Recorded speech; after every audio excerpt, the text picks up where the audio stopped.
ఇప్పుడు కేవలం 7,999K up to 10 kgs వరకు బరువు తగ్గి అధిక బరువు నుంచి వచ్చే ప్రధాన సమస్యలను దూరం చేసుకోండి. తెలుగులో రిపీట్ సీజన్ నడుస్తోంది. స్టార్ హీరోస్ లో సగం మందికి పైగా కలిసి వచ్చిన డైరెక్టర్స్ తోనే వర్క్ చేస్తున్నారు. దీంతో ఈ రిపీట్ కాంబినేషన్ మూవీస్ కు వస్తున్న హైప్ అంతా ఇంత కాదు. తెలుగులో రిపీట్ అవుతున్న ఆ క్రేజీ కాంబినేషన్స్ ఏంటో చూద్దామా? తారక్ వరుస ఫ్లాపులో ఉన్న టైంలో జనతా గ్యారేజ్ తో క్లీన్ హిట్ కొట్టాడు. ఎన్టీఆర్ కొరటాల కాంబోలో వస్తున్న రెండో సినిమా దేవరాపై చాలా అంచనాలున్నాయి. RRR తో గ్లోబల్ స్టార్ అనిపించుకున్న తారక్ దేవరాను పాన్ ఇండియాగా రిలీజ్ చేస్తున్నారు. తెలుగు రాష్ట్రాల్లోనే కాదు, హిందీలోనూ మంచి బిజినెస్ జరుగుతుందట. హిందీ డబ్బింగ్ రైట్స్ 40 కోట్లకు అమ్ముడుపోయాయి అని టాక్. ఇక బన్నీ అయితే చాలా కాలంగా కలిసొచ్చిన దర్శకులనే నమ్ముకున్నాడు. నా పేరు సూర్య, నా ఇల్లు ఇండియా ఫ్లాప్ తర్వాత బన్నీ హిట్ ఇచ్చిన దర్శకులతోనే నటిస్తున్నాడు. ఇంకో 2 ఏళ్ల వరకు ఇదే సెంటిమెంట్ కంటిన్యూ చేస్తున్నాడు.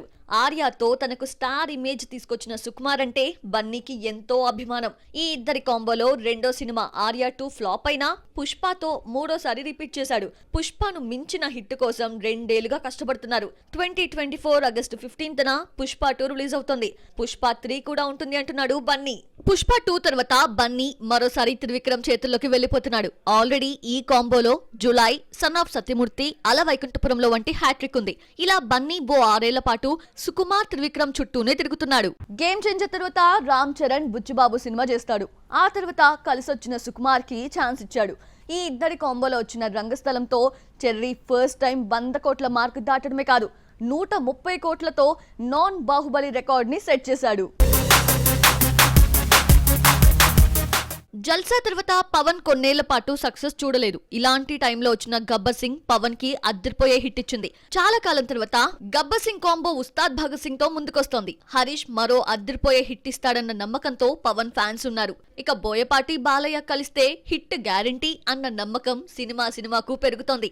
ప్రెజెంట్ బాబీ డైరెక్షన్ లో నటిస్తున్న బాలయ్య ఎన్నికల తర్వాత అఖండ 2లోకి అడుగు పెడతాడు. సోషల్ కాజ్ తో సినిమా ఉంటుంది అని దర్శకుడు హింట్ ఇచ్చాడు.